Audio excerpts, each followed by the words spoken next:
Hello, everyone, and welcome to the Houston Element Podcast. My name is Missy, and I'm your host. And today, I have the lovely pleasure to sit down with local recording and performing artist, Boombox Bravo. Yes, ma'am. Hey, how's it going, man? It's going good. Good. Fighting traffic to get here, but we good. Oh, Houston's an hour away from Houston. Yes. Yes. So can you tell us a little bit about yourself? Yeah, I mean, not much to say. Just born and raised here in South Texas, and just trying to make it like all of us. You know what I mean? We're in the rat race. That is for certain. Yes, sir. Yes, sir. Yeah. So how did you get involved in music, man? What was it that struck you that made you want to make it your permanent career? So music, it's not one of those things where I got into. It's just always been in me. You know what I mean? Mhm. Like I've known since I was a kid that I was going to do music somehow, some way. I didn't know in what way, form, or fashion. I just knew that there was always a bug for it. I was that kid that was banging on the desk in school and, beatboxing in the back of the bus and, freestyling at parties and DJing. And, it's like the progression was always, there's always something to do with it. There was like a little rhythm, you know. I kind of knew I had a little bit more rhythm than my friends and didn't know why or what the rhyme or reason for that was. Just it was what it was. And so and even as I got older, like a young adult, I still didn't know why. It's just something that's there, you know? And I think even now, like I'm still soul searching. I mean, not to get too deep into it because I can veer off real quick, but it sounds like to me, I believe that we have vibrations inside of all of us. Yeah. Call it what you will, but the thing is we have vibrations much like frequencies we deal with in the audio world. Yeah. And if you're in the audio world and you dealt with wireless systems, you got to change your frequencies quite often. Exactly. So it sounds like that's what you're doing. You're just doing a frequency sweep right now. Yeah. I don't think you ever stop trying to find well, I think if you do, you're kind of doing yourself a disservice trying to find yourself and I think if you give yourself just one frequency, you're also doing yourself a disservice. So you can, I think we all kind of vibrate on different frequencies. I think on some frequencies we vibrate a little better. Some days, it just depends. And hence the name. I know I put a lot of thought into the whole boombox deal. And that was because, on a radio or a boombox, you can have different stations, different frequencies. And I felt like, some days I feel like doing this frequency and other days I feel this. And so that's sort of where that came into play as well, So yeah, I mean, it's all we're work in progress, all of us. I really like that. That's a really unique perspective. I would have never guessed that's where your name came from. I really, really dig that, man. Yeah, so my name is, since I was a kid, I'm a Robert, right? So I've always been Bobby. And my whole life I was Bobby. And as I got to a preteen, teenager, my friends would call me B for short, right? So, I was that kid with the Boston hats because it had the B on there. Anything that had a B on it, I was rocking the B caps all through high school. And so all my friends know me as B. And when I started to do music, I was like, it's got to have a little more pizzazz than B, right? So I also was like a military kid. My dad was in the Army. We lived on base and stuff like that. So I was like Alpha, Bravo, Charlie, Delta. So instead of just using the B, I went with Bravo. And that worked out for a while until I'd released my first, 20-some singles on social media and on Spotify and all this stuff. Come to find out, there's like 1 million Bravos all over the world. And when you go search for Bravo on one of my songs, being that I'm an underground artist, very hard to find. Mm-hmm. So then I was like, do I change my name completely? How do, what do I, and so I just added Boombox in front of it because of the frequencies. And I believe in that and the vibrations. And that works. If you look up Boombox Bravo, I'm probably the only person that comes up. So I was like, okay, I'm going to stick with that. I like that. I like that. And I mean, I'm an 80s baby, so I'm thinking boombox, I especially took a likeness to that, cuz I just remember people and kind of like what you're talking about. Everyone that had the boombox was playing all kinds of genres. It wasn't just all the same. Yeah, well, even today, right? You can get you turn on your boombox if you have one, if you're lucky enough to still have one, and you can rotate the dial over to the country station or to some I like classic rock, or whatever. If you're cleaning the house and we've got one of like these old classic kind of like stand up stereos that we still use, and it's got the dial and it's got all the AM FM, and sometimes we're cleaning and we'll just spin the dial and wherever it lands, that's what we're listening to while we're cleaning out. It's like just pick and choose your frequency for the day. I love that. I love that, man. Excellent. So, how do you portray your ideology on frequencies with your writing style and with your vernacular style with speaking in your songs? So, I mean, that's exactly what it is, right? So, when you're choosing your frequency, it's basically what you're on that day. Some days I'm like, it's like last night I was watching a documentary on CCR on Creedence Clearwater, and just watching like the songwriting of John Fogerty.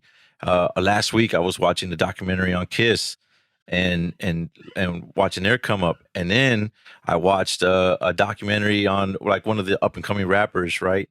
And it's like the range is like I just admire the different channels that you can use, right, to express yourself.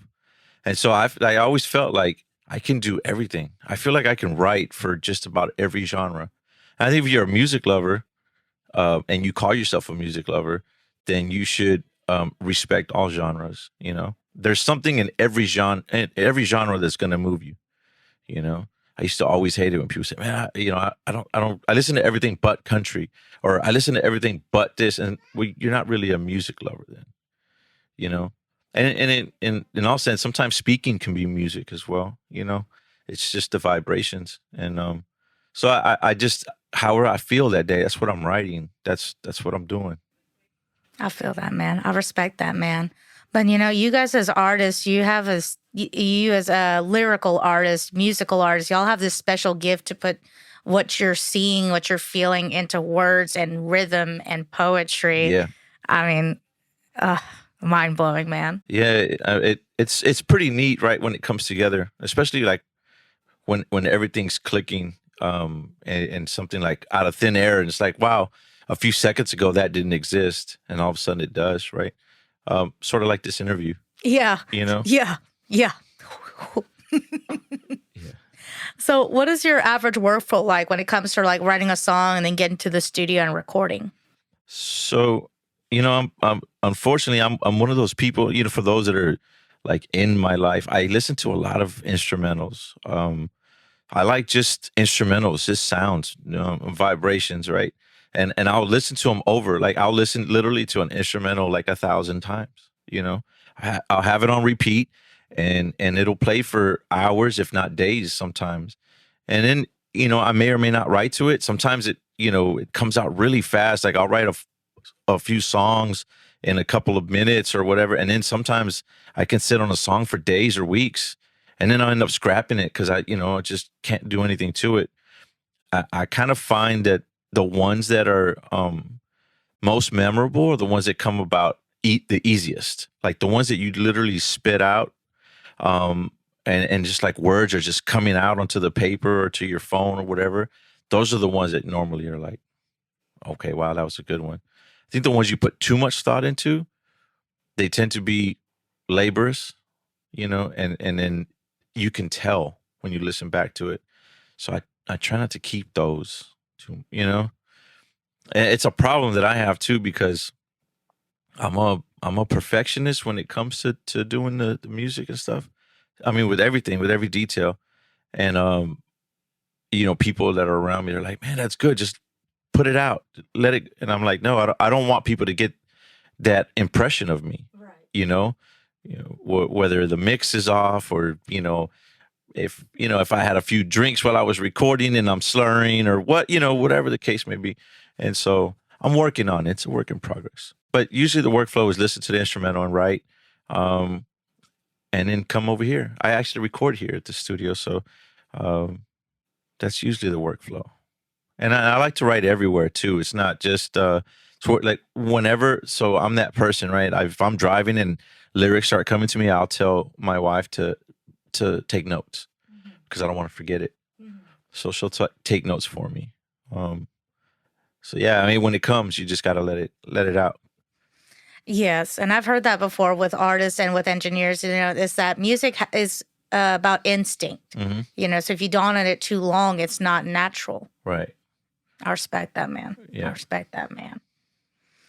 And so what helps you get in the creative mode? Is there anything in particular, or like you said, it's just kind of inspirational? Yeah, no, I think, being how I am, it's like you're always in the mode. Like it doesn't matter where I'm at, it's like always go time, So the moment you see something, it's weird, right? The train of thought, and it's like, oh, and then you come up with some rhymes or a sub, like like when the Uvalde shooting happened, school kids. Automatically, I was like, man, I need to write a song for these kids. I've never met them in my life. I've never, so I started to, jot some ideas down for that. Just any little thing. It could be the news, an interview. It doesn't matter, like really. Yeah, I think if you're an artist like that on that level, then the world is your muse, right? And you're constantly inspired, and that's sort of where I come from. Much respect, man. And when you guys, make pieces like that to immortalize a piece of history and something like that, a moment in time, good or bad, sad or happy, you're doing something really special by immortalizing that moment in music in its purest form. Yes, ma'am. I love that. So let's talk about your latest release, your newest album, Sofa King Wavy.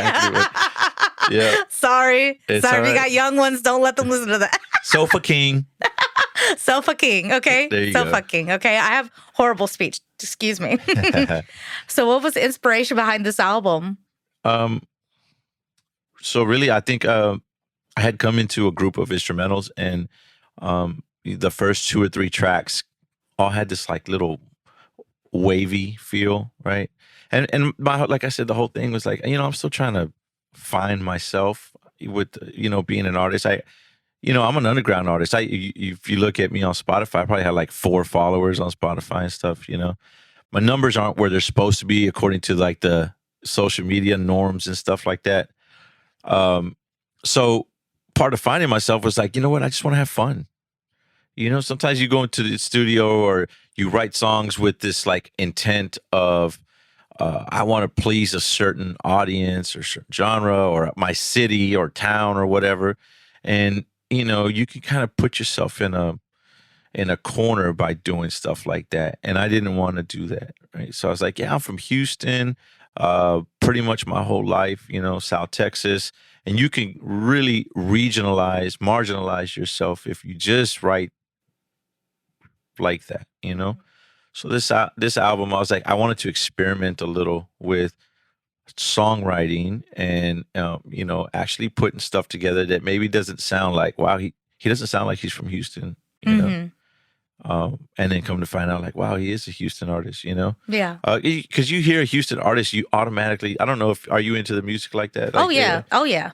So you automatically think of the UGKs or the Paul Walls and Mike Jones and all these people, Slim Thug, Scarface. You think of all these people, and they've Houston, rightfully so, has its sound, right? Right. And it's got its place in history. And I just didn't want to ride that coattail completely. I'm trying to figure myself out as well. But there's the influence nonetheless is in there. So that's sort of where I was at on the album, was having fun with it, trying to improve my songwriting skills and not just have like a bunch of freestyles and stuff, So that's sort of where I was at with it. No, I really enjoyed it. Like I feel like I got a little bit of my variety salad in that album. Like I Yeah. really got not just the same track repeated Like over, yeah. you I know. appreciate you. Yeah, man. For at least listening to some of it. Yeah. Yeah, no, I was digging it, man, Yeah. especially Tune Up. Oh yeah, yeah. Yes, I was digging that, man. I was really digging that, So man. yeah, that one was way different from anything that I've ever done, right? And that was also part of the experimental deal. Was like, how do you, how do you expand a little bit, and can you do it? Because sometimes, it's hard to come out of your shell a little bit and do something that's. So I can't really call myself Boombox if I'm not willing to do that. So I like that. I like that. True to the name. I like that, man. yes, man. Heck yeah, man. So, like I was saying, your individual tracks have a lot of unique dynamics, yet make a cohesive album altogether. So, what sort of vision were you wanting to portray with this album, or were you just trying to push boundaries on all the different tracks? Yeah, I didn't know it was going to be as cohesive as it was until it was done, and then putting the songs in the order that they were in, it's like, what, they all kind of fit. Yeah, they all kind of this wavy vibe, right? Yeah. So kind of trippy a little bit, and so to me, wavy was not only the frequencies, right, and the vibrations and the energy that you portray on there, but wavy also has a lot to do with like the swag, your style, and just being wavy, right? Like it's like Austin Powers is groovy, right? Yes. Wavy, baby, Yes. So that's sort of what it was. Like wavy is sort of all encompassing, and that's all I was doing, just being me on there, and I guess if you're true to form and true to your name, you're gonna have all kinds of waves, right?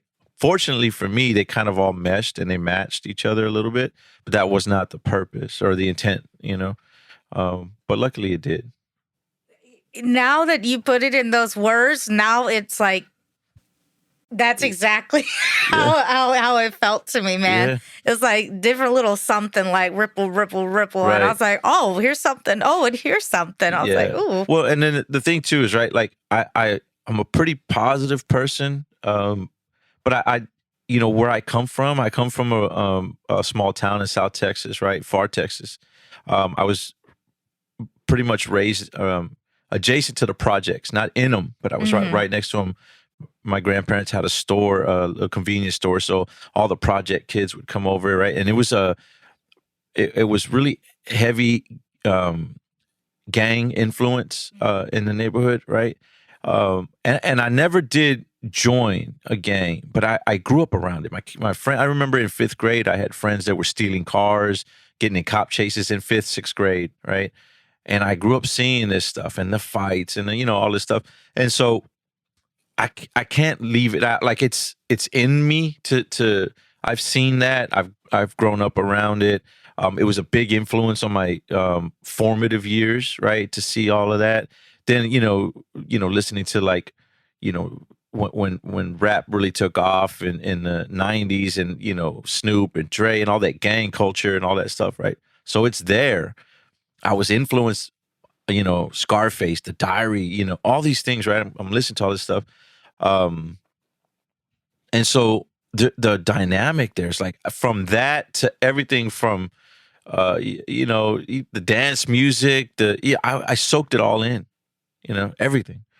And so I'm influenced by like pretty much everything that you can think of. I'm influenced by, and so you'll hear touches of it, right?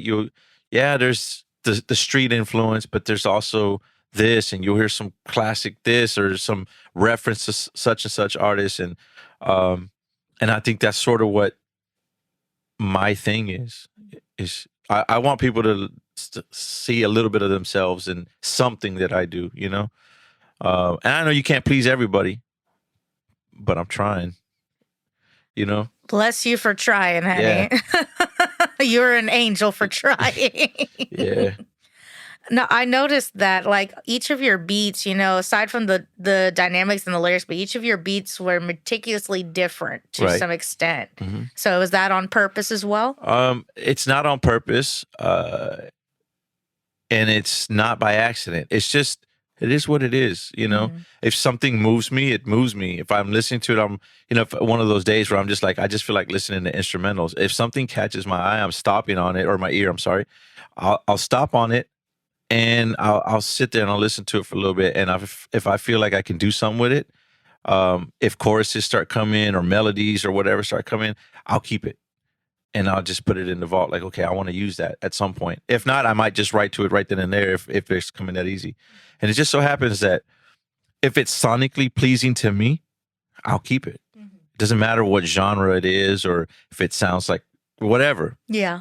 If I like it, if it's sonically pleasing to my ears, I trust my ears, and I feel like there's more than a handful of people out in the world that'll trust my ears as well. So if I like it, I'm pretty sure they'll love it. I mean, trusting somebody that listens to all kinds of music is like trusting somebody that likes to try all different kind of food. Oh, yeah. You know what I'm saying? Like, if you can mix all that flavor, if you're okay to experiment, right, that's the person you trust. Yeah, you need to have a diverse palette. Yes. You know? So, yeah, that's sort of where I'm at with it with music. If it feels good to me, I'm doing it, you know? I think because a lot of people, a lot of artists, they just want to stick to their lane, I guess. Stick to their lane. And I just feel like, you know, sometimes you feel like driving in the fast lane and sometimes in the slow. Yeah. You know? Yeah. Just depends on your mood that day or if you smoked or whatever, you know? Yeah. But I just do what feels good to me.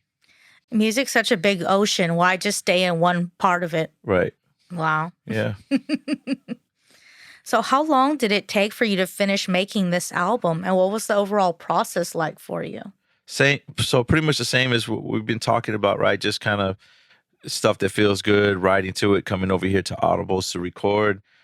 Shout out to Random. I don't know if he's listening, but Random, you know, the engineer, I met him a couple years ago and I've been recording here ever since. And we've sort of got like this chemistry, right? And I think that's key to doing the songs, and the process is like, I can't do it by myself.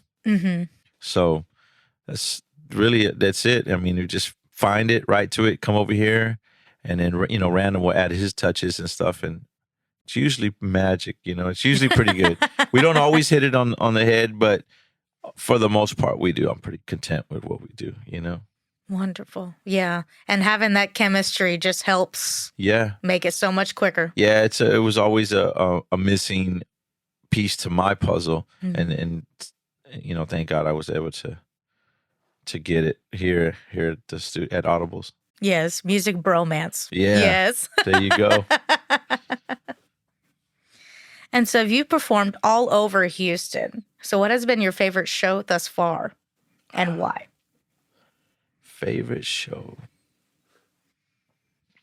So I've done quite a bit. I think so. There's two aspects to it, right? One, I like venues that have like really good concert sound, right? Like some venues are like made for like rock bands and stuff, and they got these big PA systems, and you know what I mean? And it sounds good. You sound like, wow, it's like you sound like you know what you're doing when you're on stage. And you know, those if they have a good sound system, I'm pretty much happy, right? I'm like, wow, this sounds live, you know? Yeah. And it's not necessarily the crowds either. Like I've done shows with really small crowds that I've had a better reaction from than from larger crowds. And it's just, I don't know, it's just a feel. I think every time I go up there, I'm ready for it. You know, I just look forward to all the shows. And then too, you know, being an underground artist and an independent artist, I don't have like a super huge following or anything like that. So any chance that I get is always good, you know, because there's always, you never know who's listening, you know. So, yeah. And so do you like more intimate kind of shows versus, you know, super crowded? You can't even see your family and friends in the crowd kind of thing, or it's just the vibe? You know, so I like both. I'm not going to sit here and tell you that I prefer one, but I think if you're doing the more packed shows, it's kind of, I guess, commensurate with the level that you're at, right? So if you're able to do stuff like that, it's probably because you're networking more, your name is getting out there, so it's a win-win, right? So I would like to do more of those types of shows, but I do like, I like the journey. Yes. I So feel that. yeah. I feel that 100%, man. And so what do you do to prepare for a live show usually? Like, has there been any sort of improvisations you had to do depending on the venues? Like if they don't have the green room ready set up or if the PA's not tuned accordingly? No, not at all. I just kind of just I wing it at this point. So, there's you're gonna have different levels of artists, right? And I'm definitely not at a level where I have those luxuries yet. So most of the stuff that I do is just get up there and just do it, and you just hope for the best, right? You just hope that the system is good. You hope that the mics are not distorted, and you're getting all this feedback. You just hope that the weather permits. You're not at that level where you have all these luxuries, right? Because I think ideally, I'm that type of person that I do a sound check. Mm-hmm. I'd make sure everything's good. I'd make sure that I'm putting on a show. We'd have some pyro. I'm that person, right? That's where I want to be. I'm not there yet. So with that, I just kind of, do the sign of the cross and just make sure everything goes good. And yeah, it usually comes out pretty good. I usually get a good reaction afterwards. People coming up wanting to shake hands and stuff. So I know there is purpose, even though some of the shows are pretty light. It's all in good fun. You know what I mean? And it's advertisement nonetheless. Oh, yes. Yeah. And so as a rapper, what is your typical rehearsal kind of style? Like, do you just listening to plain instrumentals a lot? Do you practice your songs with instrumentals? I do both. I'd like to get to a point, so some of the mainstream artists, right? They'll have their in-ear monitors where they can maybe hear their music in there. The crowd won't hear their lyrics, but they can, just rap raw lyrics into the microphone. Unfortunately, my take, everyone has a different opinion. There's a lot of local artists that say, well, if you're just doing like karaoke of your music on stage, then you're not a true artist, right? And I wholeheartedly disagree with that, and I'll tell you why.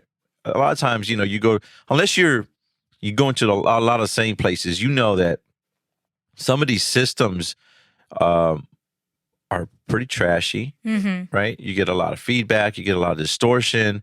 And so my take on it is, if I'm taking my time to come to the studio and spend my hard-earned money to come in and try to paint something for you that sounds sonically pleasing, just for somebody's crap system to spew it out their speakers and for you to listen to it all crappy, you know what I mean? That's like, I don't know, like taking the Picasso, putting it on stage and having somebody look at the picture through a filter, and you're like, you're not going to get it, right? Yeah. And so sometimes you get lucky, and the speakers and everything and the acoustics in the room sound so good, and you play the music and it's like, okay, wow, it sounds good. You can hear it. You tell that I at this point, you're trying to advertise. You put your best foot forward as much as possible, right? Because you want that exposure.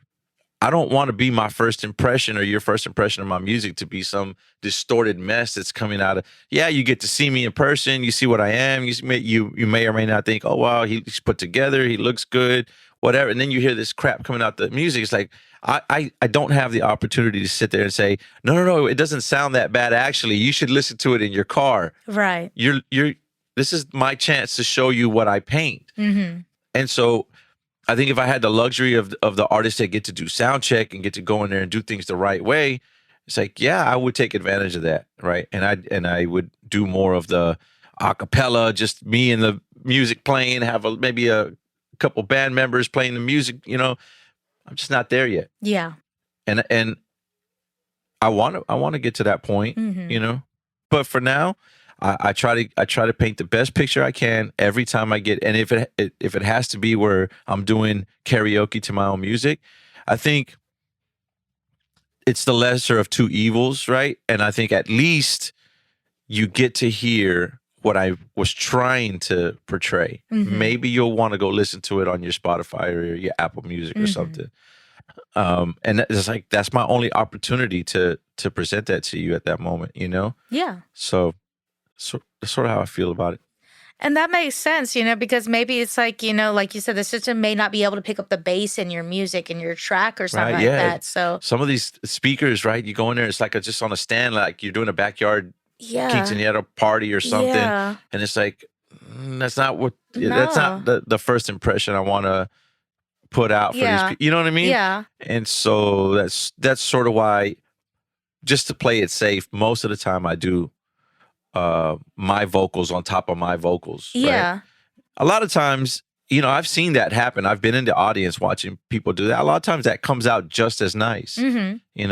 And in all fairness, I've seen some larger name artists that have done the same. Yeah. Yeah. So yeah, it's sort of where I'm at with it. Some of the purists will beg to differ, right? And I see their point as well, right? Because it's always good, right? To if that's your profession and that's what you want to do, then I think you should have your music down to a science, right? Where you know it like the back of your hand. But yeah, that's not my life yet. So yeah. Well, I do what I can. Yeah. But it's depending on what their sound is too, you know what I'm saying? Like Daft Punk likes a lot of electronica in their music. Nirvana wanted all analog. Right. Neither was wrong. They had different sound. Right. You know what I'm saying? And with your kind of genre with rap and hip hop, it's nice to have that doubling effect. Right. So almost like when you have the track and then your vocals over the track, you give it that doubling and it takes up more space. Okay. Like yeah. Sometimes it's just the right atmosphere for then it, too, sometimes in the music we have like, there's sections and you listen to rap, hip hop, trap, whatever.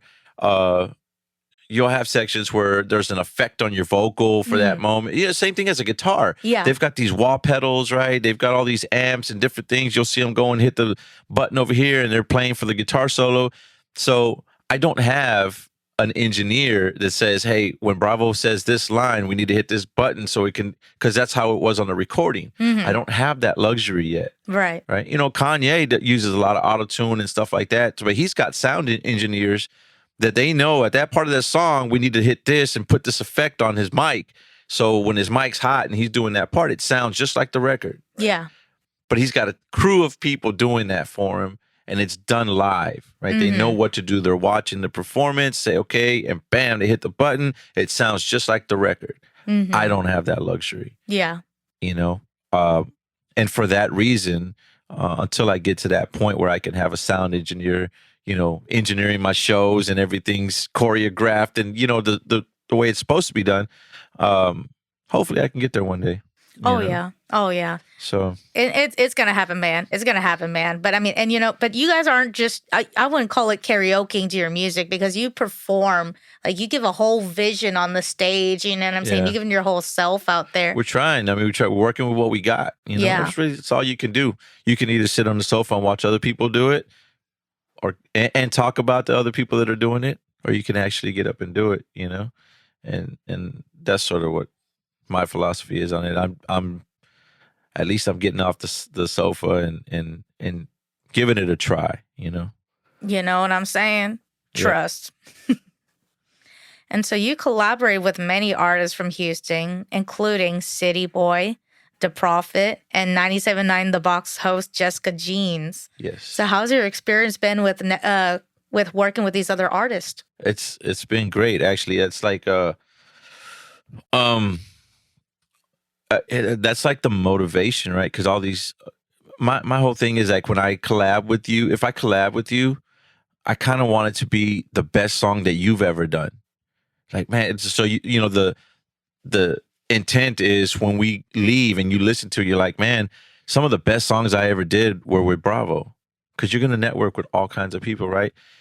And your own, I want the song that you did with me to be like top 5 in your own catalog, And I think if I can do that, that kind of keeps my name alive, because they're always going to talk about me. You know what I mean? They're always going to say, man, some of the best songs I ever did were with this guy, And so I approach each networking opportunity with the same attitude, right? Like, I want this song to be the best one and granted, it doesn't always happen that way, but if I aim for that, 9 times out of 10, I think we achieve that, where it's like, it's a memorable verse or it's a memorable, and that's sort of how I want them to remember me, and that helps because that helps with the I think it's like having that hunger, that drive, and I don't want to lose that, because right now I'm like, that's my advertising. It's like for people to talk about me, like, man, check out this song I did with so and so, you know. And since I don't have that many followers on social media and all that stuff, I kind of depend on letting the music speak for itself, you know, and that's really how I approach that situation. That's wonderful. Yeah, that's the way you got to do it, man, because I mean, oh, bless your heart. It's artistry, but it's also stats. You know what I'm saying? Yeah. And see, I'm not heavy on the stats, right? Granted, I just don't, we live in a social media world, right? It's driven by numbers and stats these days, right? You have a podcast. You know how that goes, right?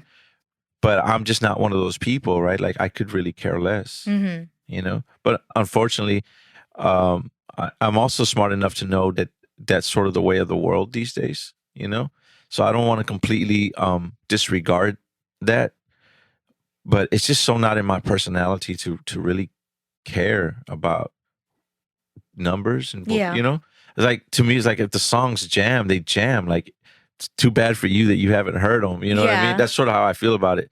Would I like to be to have a monetized and be getting paid off of my art? Then I'd be lying if I said no. But I don't know, man. It was just like, I guess if it's meant to be, it'll be. Yeah. I can't let that dictate or be the reason why I do what I do. So it's just sort of like, I just hope for the best. Put it up in the air and hope for the best. So yeah, and networking has also been what's you think you know it all, but when you start networking with people, you start like, wow, I would have never thought of that, and you start realizing there's so many talented people here in the city. So like, some of the best songs that I've done have just been like random will call and say, hey, what are you doing tonight? Like, nothing, I'm chilling at the house. Come to the studio, I have some people here, we're just gonna vibe out. And before you know it, like we turn on the instrumental, we got all these characters that are in here, different artists, and it's like the song will come out of thin air. It's like, man, that's one of the greatest things ever. You know what I mean? And those have been some of my best moments, is networking and just seeing what other people come up with. And then like you feed off of them, they feed off of you, and all of a sudden you come up with this like, wow, So yeah, those are nice. I love networking. Oh yeah. And because those are the things that people are going to remember. You ask me what date something happened, Right. numbers, I'm like, But if you ask me, well, remember that time when we were with Bravo at the studio? I'm like, oh, I remember that vibe, Yeah. that moment, the way it made you feel. Yeah. It was recently, maybe a couple of weeks ago, because I just now finished a new album. I know we were talking about Sofa King Wavy, but I just have a new one that's going to drop like in a week. And that one came together within a matter of like 3 weeks. Wow. We got like, I don't know, 8 or 9 tracks, and it just like one after the other. And like a couple of those happen to be like these midnight sessions that random say, hey, what are you doing? Come over. So I have one that is called Bubblegum on the new album. And that one was with a couple of artists that were here. And it's just like out of air it came, I was like, wow, it's one of my favorite ones now. So yeah, little things like that. I love networking. Oh, that sounds like so much fun, man. Hell yeah, man. And so, like you were saying, you've networked with a bunch of different people, not just from different artists, but you've also networked a lot of different media groups like Hustletown Network, Infamous Texas, and Trill Latino. So how's your experience been networking with these other groups as well, not just artists? So it's same concept, right? So T.H.E, I've known T.H.E. We used to work together back in the day. I used to be his supervisor. Wow. Yeah. So I was his boss man back in the day. So yeah, we have a long history, right? We work together, but even though we work together on the weekends, we'd hit the road and go do shows together, travel out of Houston and go do shows. And so there was a long history there with T.H.E. And, we stopped working together many years ago, and we just kind of always would see each other, kind of kept in touch a little bit.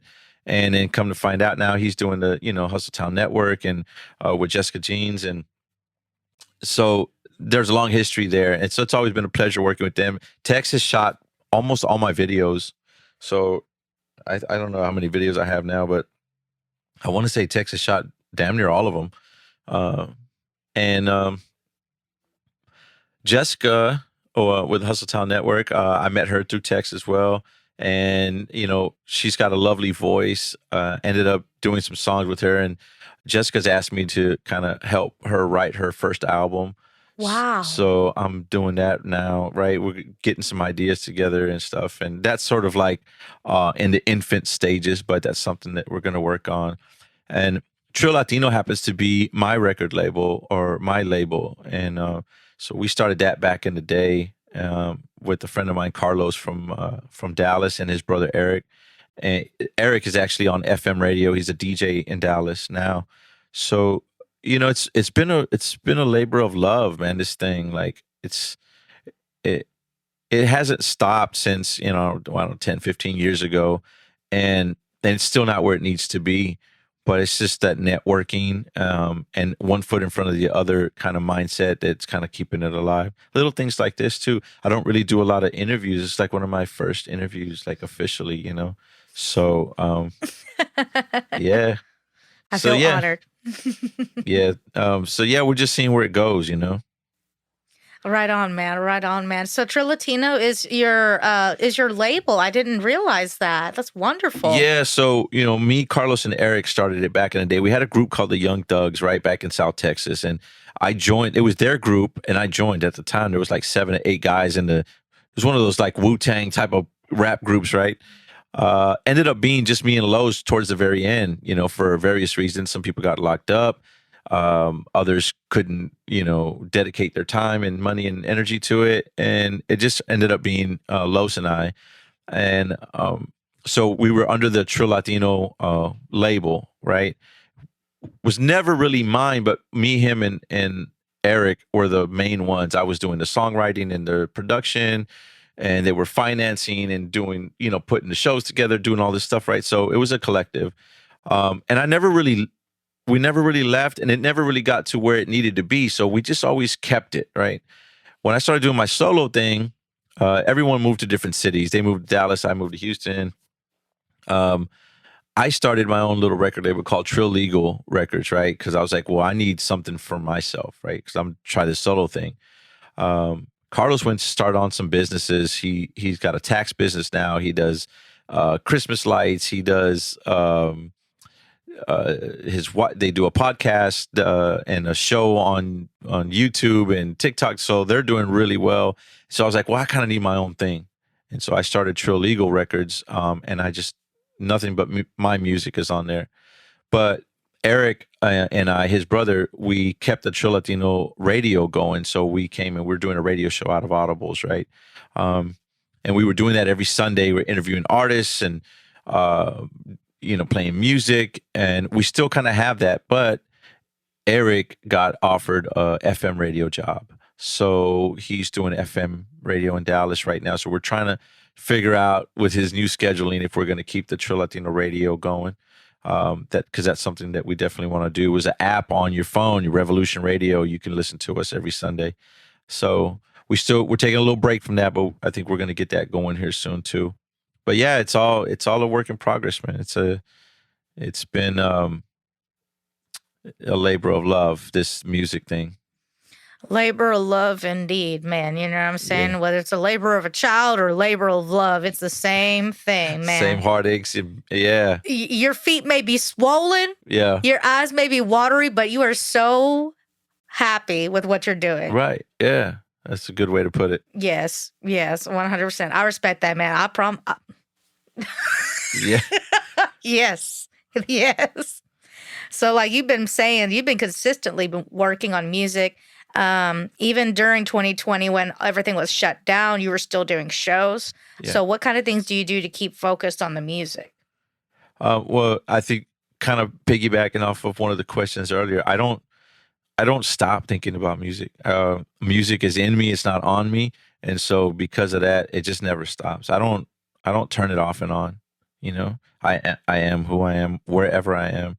And that's sort of like I don't ever have to worry about that, Um, Fortunately enough, like I'm realizing that as I get older, as the years go by, like that's just who I am. Like I can't change it. It's what makes me happy. Like my happiest moments are when I'm here at the studio, and so I'm trying more and more to live in my happiness. So and it's making me a better person, I guess, as the years go by. Yes, sir. Yes, sir. And I'm gonna remember that. Remember that because we all need to remember that to Yeah. live in the happiness, man. Yeah. Live in the happiness, man. All right. So, and this year thus far, you've dropped a new album. You got a new album on the way. I don't know it. Yeah. You've done multiple shows, including the first ever Audible Fest at 24K Nightclub. Yeah. Interviews now. So, what do you think you got in mind for the rest of this year that's already been so successful for you? So, like one of the things that's lacking for me is always that social media presence, right? Growing that fan base, growing the following, and doing more visuals, putting more content out, more videos on YouTube. It's a pretty costly thing if you don't, especially if you don't have a team to kind of help you with that. If any struggling artist knows that you're putting your hard-earned money into this thing and you don't really see returns right away. So that's something I need to focus on is advertising more, investing more into the craft. Because if you take it seriously, you need to invest in it, right? Mm-hmm. Even though I said earlier that I really don't care about other people' opinion on what I do, right? I just do it. But you're not going to get an opinion if they don't get a chance to hear it. Right. Right.